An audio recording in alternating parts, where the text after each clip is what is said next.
Welcome, everybody, to another episode of Blockchain Banter, DeFi Debates, and Hot Takes. We have Joshua Baker, CEO of Aori, joining us alongside Dr. Mark Richardson, project lead at Bancor and carbondefi. Welcome, guys, and thanks so much for joining us. And thank you to all of the listeners as well. Thank you, Jen. Yeah, so something, last week I had mentioned that, Mark really kind of said something at the Alpha Hour during the Alpha Hour call that caught my attention. And Mark, you did something you did the same this past week as well. You had mentioned the dishonesty in metrics, and whether or not they are ethical or unethical, and how it's difficult to evaluate the value of different protocols, and how these have just kind of become the industry standard. Right. So I wanted to speak about them a little bit, kind of get Joshua's take, and really kind of talk about these different metrics that you may or may not have been referring to. Joshua, I know that you dropped for a minute. Did you hear what I was kind of saying a little bit, though? Yes, yeah, I got it all. Yeah, this is a good topic. I think, and if Josh, if you want to jump in, because I have my own sort of metrics that I've kind of gathered, like what do I look at? What do I see as being, the most often referred to or measured metrics, right? But if there are specific ones that you would like to speak to, go for it. You can start us off. Otherwise, let me know, and I'll kind of go in the same direction I was headed. Yeah, I want to hear what like kind of a reiteration of what Mark's original point is on bringing this up, and then I have quite a few. Yeah. Mark, you want to go ahead and speak to that a little Yeah, bit? certainly. So I can't remember exactly what I said, but just that it was around the topic, I think, of metrics like TVL, where the industry has kind of come to settle down on the essentially agreeing with each other that this is a good yardstick by which we measure the value, the success, or the competitiveness of different DeFi protocols, for example. And I think like any rubric, the industry has learned to control it, or it has become a sort of a product in and of itself. So the anecdote that I had is that, this has now been fortified. This gets fortified more and more, but it turns out one of the really successful products that's being offered by market makers at the moment. So, companies that used to do business predominantly with projects because the project's token was struggling to find an active market, and so you would employ a market maker to make sure that price slippage is within reasonable tolerance ranges and that there is a relatively good liquidity depth so that people can get into and out of positions when they need to. This used to be the function of a market maker. Whereas over the last few weeks, starting with a conversation that I had with a market maker in Korea, I've come to learn that rather than pursuing that old line of work, they are now finding that it's very easy for them to do business directly with trading protocols, right? Which is how I've come to know this, because I've been offered this product as the de facto leader of Bancor, where I'm being offered essentially for a price. They will put a certain amount of TVL into the protocol. And I understand why they're offering it, or why they think that I would be interested in that, because the rest of the industry kind of uses the amount of capital that's in a protocol as a way to evaluate how competitive that protocol is. And it's interesting because it's meaningless, right? In a sense, I know why we use it as like a convenient clutch for as a substitute for any other kind of metric, because if we treat cryptocurrency projects or DeFi projects as companies, it's not easy to decide how we should measure each other, especially if it's from an investor standpoint. Because these tokens that may or may not actually represent the project, are often completely disconnected from things like the revenue of the project, or at least they don't offer dividends, or at least not in any direct way.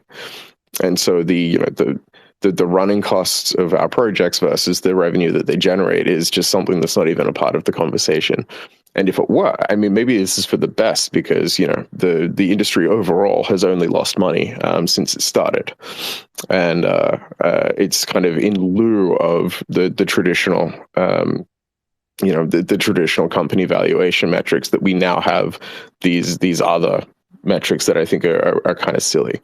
And in a way, I think it speaks to this kind of innate human desire to have a way to easily compare two different options, even if that way of comparing stuff doesn't make sense, or a way of being evaluated.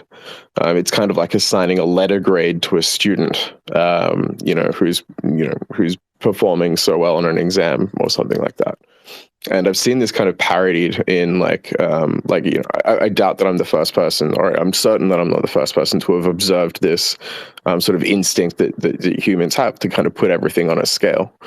A couple of examples come to mind.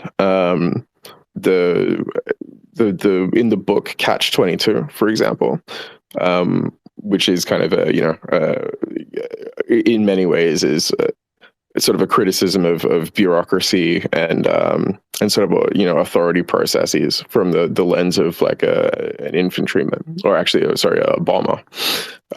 But the main character, Captain Yossarian, he has to he's the person that basically pulls the lever that drops that opens the bomb bay doors and drops bombs on on a target from an airplane. And as this is happening, the airplane, takes a photograph of the ground as the bombs strike it. And so the people in command develop this rubric that they call the scatter pattern, which is completely made up and doesn't mean anything. But they're always demanding better scatter patterns from the way that the bombs have been dropped, as if you have any control over how the bombs scatter themselves across the ground as they fall. And it's similar to that. I think that it's exactly that kind of instinct that's kind of got us here. Yeah, I think that's I mean, there's kind of two ways that I think things like TVL can be manipulated to kind of make a protocol seem cooler or more used than it is. I think you kind of hit the nail on the head there with yes, you can literally just go ahead and buy TVL. It's kind of a weird, kind of very shady and often, in most cases, metric that can be pretty manipulated the lower liquidity you are. And it's I think there are a few protocols I've noticed. I remember there was a very large lending protocol at the beginning of 2023 that if you look back at their if you look back at their TVL metrics, about 40% of their TVL, which was not a minuscule amount for this protocol, just got added in one deposit on one day, and then pretty shortly thereafter they announced their Series A. Maybe a few weeks later, or a month or two later. I remember seeing that and just thinking, something's a little off here. So yes, there's definitely ways TVL and volume on chain, I think, are metrics that everyone needs to take with a grain of salt. Absolutely. I think this is kind of why I liked when GMX was oh, we're going to focus on fees as our primary metric, not TVL or even volume, but that's even changed as they've kind of, fees have declined for them, as yields have declined on GMX, they kind of have reverted again back to volume and TVL as kind of their big metrics. It's kind of like whenever a protocol has nothing else to show off, that's all they do. And I think the other way people kind of manipulate with statistics is like the traditional way, in like finance or, I mean, in any industry where, you just pick completely pointless metrics to show off rather than just metrics that you can manipulate. And that would be like in crypto. My favorite is like when people show cumulative charts. That's always the funniest thing, because you just know immediately when you see that, you're like, oh, this is not good. Cumulative charts being the first thing you show off are kind of always really bad because you're not really seeing the, your kind of month over month or week over week or your kind of actual growth. You're just seeing, the number went up over time because it had to go up over time. And so, yeah, I think there's a lot of different ways like the protocols can kind of play with statistics to seem cooler than they are. And yeah, these are definitely a few. Yeah. So my question then is it unethical to be reporting these sorts of metrics as if they really do matter, or as if they're not manipulated? That's a good one. I think this is, I don't know. It's one of those things where it's like, it's almost like a protocol should have to, prove that their metric. I mean, the the issue is just a lot of people are not technical enough to be able to go and say like, hey, this is a little weird that 80% of the TVL in a protocol is coming from a single address. So it kind of, I think like some kind of a health analysis tool might be like in TradFi. This is often done through like ratings agencies or like credit agencies, and auditors and things like that. And even like hedge funds a lot of the times will publish really thorough reports about like what they expect the health of a protocol to be. Most crypto research is just like, I like this project. Here's why. And I think like not enough is done to give more like cold hard like analysis on projects publicly, because oftentimes that information is just so valuable to keep internally that like there's no point of publishing it. So I think like that would be incredibly valuable. I bet there could be some kind of like a pretty uniform metric that could apply to most category, like one or two categories, and you could kind of maybe tailor ones towards individual categories over time and just kind of do direct analysis on. I would even almost call it like, how valuable is TVL as a metric to this protocol, and like really analyzing it then and say like, what is the health factor here? How many unique depositors do they have?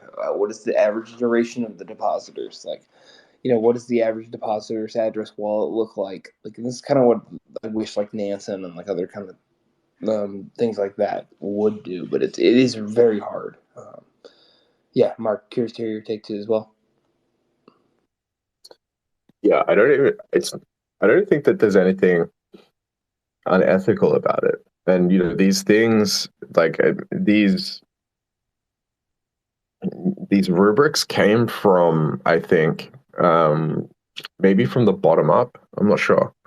Like it would be difficult for me to point the finger at someone in particular and say, they had a coordinated campaign to sort of trick the industry into thinking that TVL was the right way to measure the success of a project. Like I just don't think it happened that way. I think that it was something that probably we saw some, Twitter influencer or YouTube influencer or something. I guess what I'm trying to say is it kind of emerged naturally from the consumers of cryptocurrency and the speculators and spectators in cryptocurrency. And therefore, became a target of manipulation.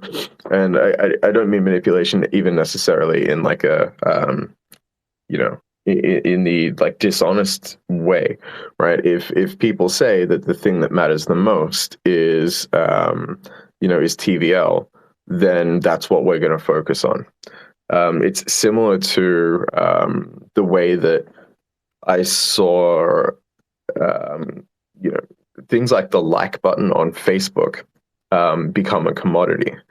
I remember when when these things kind of were just coming out, like the upvote on Reddit, and these other sort of Web 2.0 ways of engaging with content, right? Of showing your approval for some of the content that someone else has created. I think it was the reaction, like it was the way that people used those things, or had a look at the relative performance of things using those metrics that kind of turned it into that commodity. So I don't think that when Reddit and Facebook were just getting started, that we ever would have anticipated that there would be entire businesses that are dedicated to just clicking that little thumbs up button on your Facebook post, or clicking that little up arrow on your Reddit post in order to make it appear popular, right? Because at the time that would have seemed ridiculous. Like, why would you want to pretend that something you're doing is popular? Like, the aim is to be popular. And so the number of people that are liking or upvoting something that you've done, it's meant to report to you, the creator, how successful that was. And so if you are paying someone to get that metric up, it's like, why? Do you think that it just makes you look better? And then the answer is, of course it makes you look better, because it could be that the performance of the material that you're putting on the internet is it directly correlates with how people evaluate your business, right, or your reach, your influence. And so over time we ended up with a new career path. And I think there's a university in Ireland now that's about to open up a Bachelor of Influence, meaning the ability to use social media to as an actual profession. Point that I'm making is that it's not as though these things are created with malice or dishonesty in mind. It's just that the crowd sort of collectively, through a very complicated consensus mechanism that I don't quite understand, but they do kind of arrive at some decision together and hold up something as being important to them.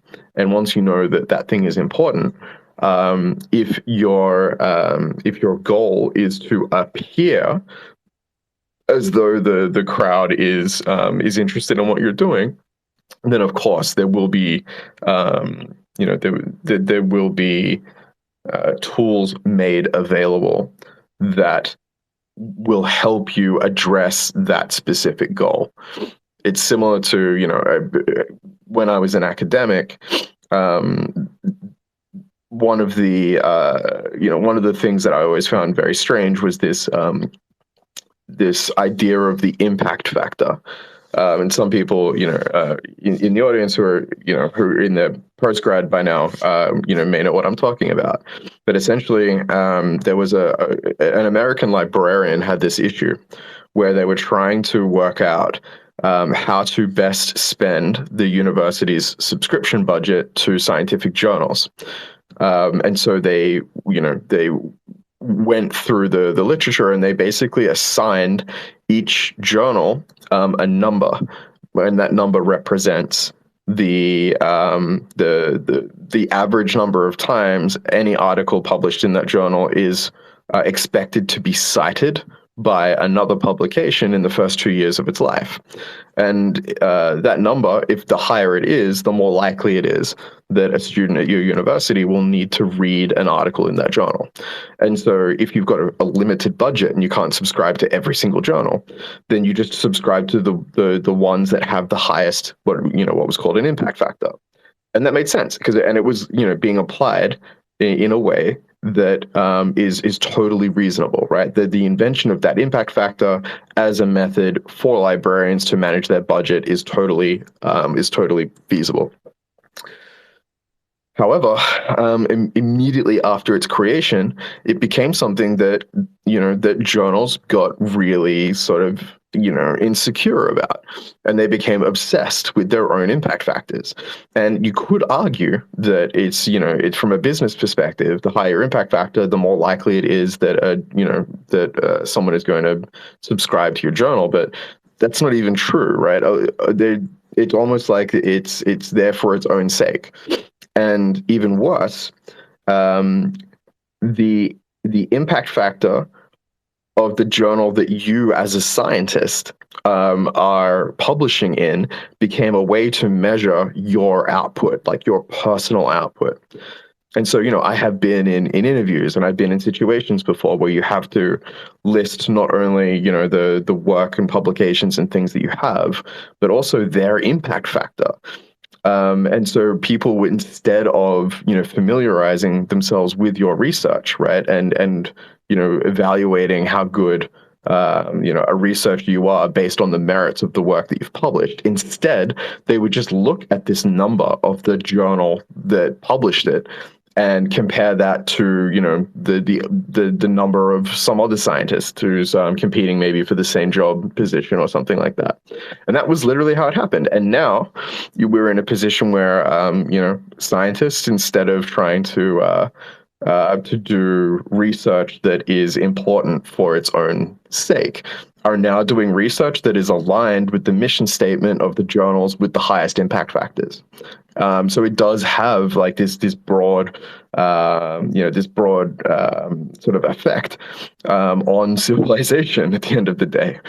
And I think in DeFi we've got the same thing, right? If you know that the way that the industry is going to evaluate your project is by, for example, something like the TVL, then you're not necessarily compelled to make a protocol that does a specific task well, or that meets a certain requirement or addresses an underserved niche in cryptocurrency. Instead, you are only compelled to make a protocol that is likely to get a very high TVL, right? And to achieve that goal by any means available to you. So it does, it does have an effect. Like it is changing the course of the development of protocols in our industry. Now, is it unethical then to lie or, produce by, by, I don't want to say nefarious means, but by at least artificially, results that that the people that pay attention to these metrics are going to find appealing? I still think the answer is no, because the metric itself is without context or is without intrinsic meaning.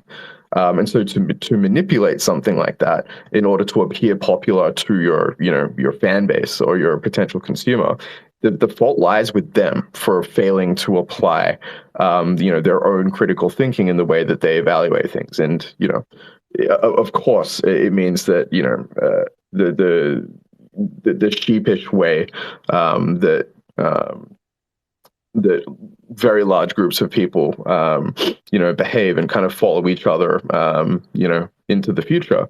It makes them very easy to dupe into, into buying things that they might not have otherwise wanted to buy and that kind of thing. But in a way, I do think it's their own fault for allowing themselves to be tricked. Mark, we only have about 3 minutes left. I want to thank you for that. But really quickly, you're saying it's the fault of the users for allowing themselves to be tricked. What about the ones that are actually like behind the protocols that are training? We talk about educating our users so often, right? We can educate them on certain things, but then other things, that's when project leads or, the ones that are making these decisions are choosing to train, and I say that for lack of a better word, but ultimately we are training users to look at these metrics as if they're important and having them as a paid service. I almost think of influencers, right? If you're paying for them, they are required to say this is sponsored by someone, right? You see it a little bit differently. And at what point do the ones behind the projects take any sort of responsibility for training them and kind of giving into this sort of industry standard metric, or do they at all? I actually think like I don't know, maybe I'm like quite cynical about it, but I'm not exactly sure that like the education of users is good, right? I think so, but um, I think I heard a quote pretty recently that like I thought was interesting surrounding like education actually never being something that can solve a problem. Um, it's often just changing who you're focusing on, as like who your user is or who you're who you're communicating with.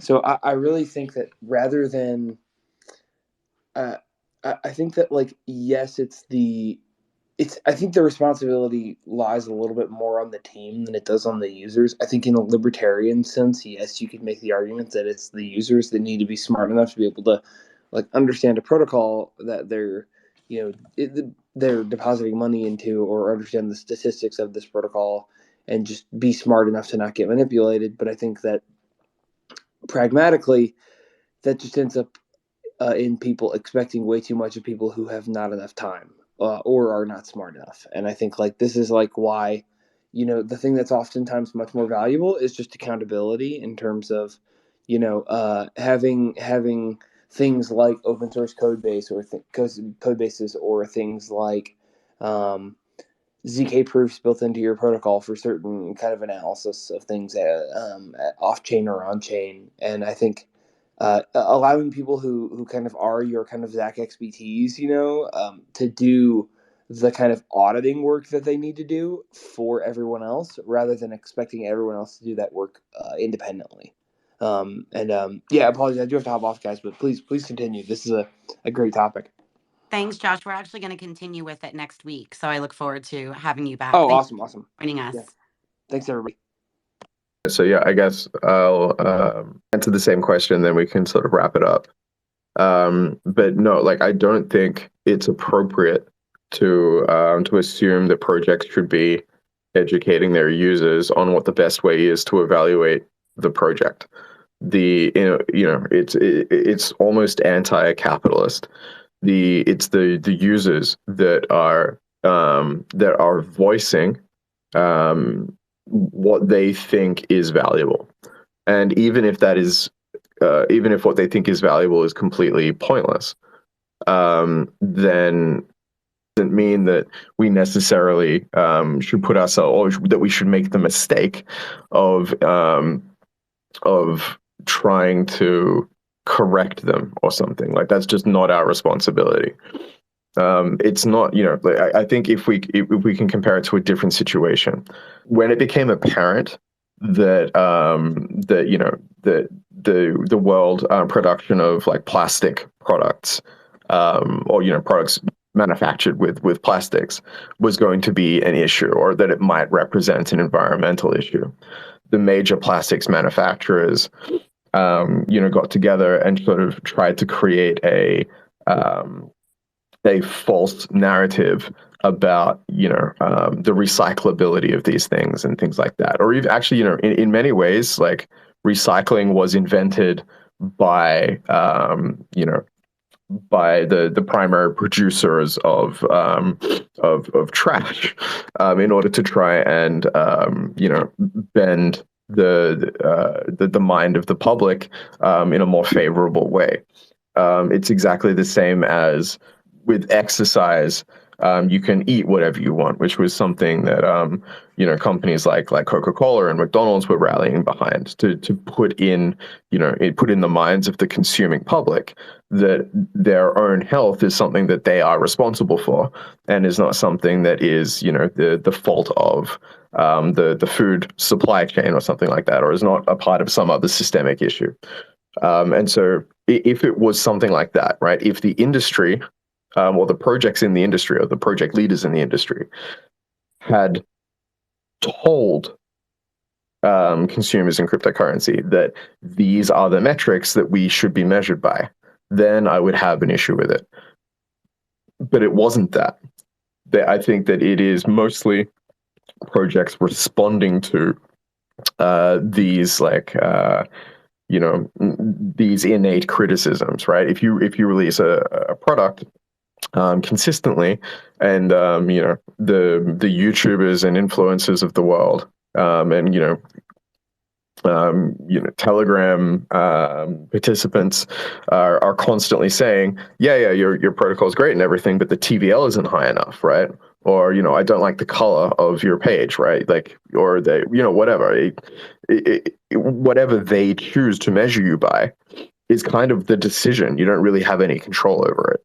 And so it comes down to, what is it that we are trying to achieve?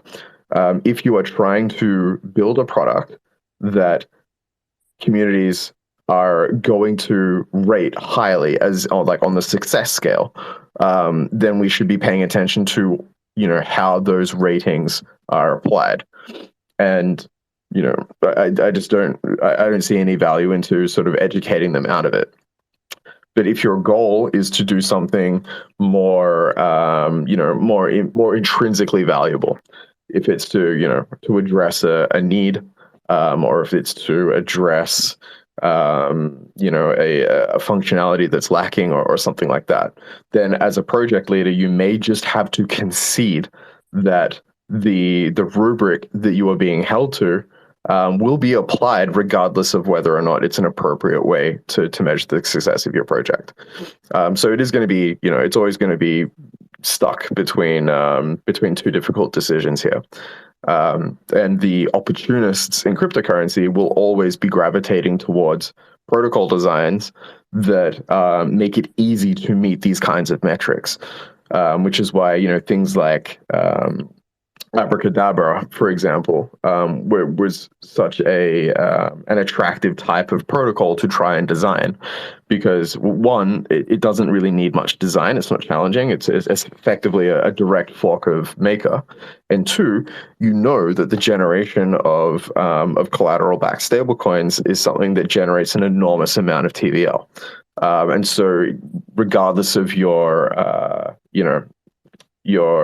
credentials, regardless of your capacity as a programmer or as a product designer, all of these things you can do away with, and you just release something that doesn't really need to exist, that attracts a huge amount of TVL and makes your project extremely popular. In a way, that is just being efficient.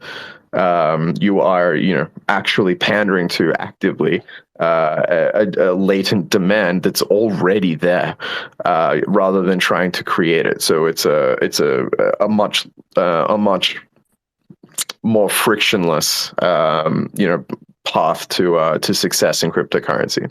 So yeah, I don't think it's an education thing. It's about whether or not participants in the industry actually understand what it is that they are doing, and I mean that on the consumer side of things. The industry will always respond just through normal capitalist mechanisms to the types of things that the market is demanding. And if the market wants to demand things that don't make sense, they are entirely within their right to do that. And you don't think it's unethical to take that demand and pay for it as a service and then market it? Not really. I mean, it might be. I'm not saying that it is or isn't. I'm saying that it's not clear whether it is or isn't, because certainly it seems that the market participants do not care how how these success metrics are met. Only that they're met. Like if we were to launch a lending protocol tomorrow on Optimism, and it gets 1 million in TVL or something, I promise you that there will be requests from people in our Telegram groups or people over Twitter to pay someone to put arbitrary amounts of TVL into the system, only so that they can feel better about how that deployment is going. It doesn't seem that that people in the consumers in cryptocurrency are overly equipped to sort of self-criticize the way that they value things, and maybe that's okay. Like I don't know. That seems kind of harsh, and I don't mean to sound that way. I'm just pointing out that they demand what they demand, and it's it's almost like ends always justify the means, at least in the eyes of community members. And so yeah, I don't think that there is a clear boundary, ethical boundary, in place from consumers in cryptocurrency. In a way, it's almost like they prefer these kinds of tactics be deployed, because it's kind of it appeals to their narrative and their bias, and the convenience of their application. And so if you're only doing what you're being asked to do, then it's very difficult to take an ethical to take ethical issue with it. You do have to ask the question, is it ethical to allow people to think this way, or is it ethical to pander to something that is meaningless and whatever? The same way that the cigarette companies could argue that there is absolutely nothing unethical about their business because they're only responding to demand for cigarette smoking. And you could have made the case decades ago that yes, that's true, but you've got these advertising campaigns, and we know that you've got that your goal in marketing is to convince people to smoke. But you can't make that argument anymore, right? Like, I haven't seen a cigarettes ad almost my entire life. It just does not exist. And so, and the marketing budgets for these things are generally pretty small now. And so, yeah, it really is the case now where you could say that cigarette companies have don't really suffer from the same sort of ethical criticisms that they used to, because all they're doing now is providing a product to the market that is politely asking for it. But there are going to be people that don't see it that way. And again, I don't think that there's a very easy right or wrong here. Just a question of perspective. Thank you, Mark. I do want to continue this next week because I kind of want to address trading volume and APY specifically. So if you don't mind, I know Carbon DeFi was reporting APY in the beginning and decided not to and went with, the ROI of the moment. And I want to speak a little bit about that and why. In addition to trading volume, kind of similarly to the way we spoke about TVL today, and see if we draw that line at all and what the difference might be, if you even see a difference, and Josh as well. Thank you so much for coming out and participating, guys. And if you have any opinions on this, definitely respond to my tweet about it. Would love to hear your thoughts. Thanks so much. And we'll be back on Friday with another blockchain banter. We're going to be speaking about LSTs and, will Ethereum remain decentralized with geode finance? So thanks so much. Thank you.